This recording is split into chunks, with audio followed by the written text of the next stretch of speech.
You may have a system that you're happy with from a trading and operations perspective, but it doesn't allow you to get accurate sensitivity scenarios, risk metrics on your whole portfolio. Many people believe if the system's not working, they have to replace this all and build something new, and it's very difficult. One thing we can do is to complement it.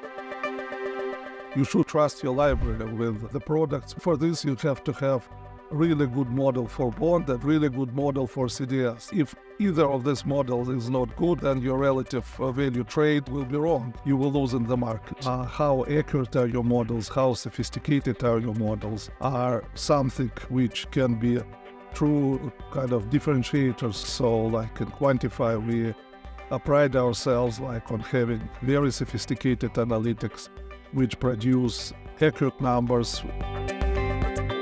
We have a lot of different solutions that allow you to integrate our models into your existing infrastructure or complement your existing infrastructure to get the missing metrics that are at the moment not accurate enough. You can get all the numbers that you need with a relatively low implementation cost and effort. You can understand and more effectively manage your risk and communicate to everyone in the firm, internally and externally, what risks you are taking.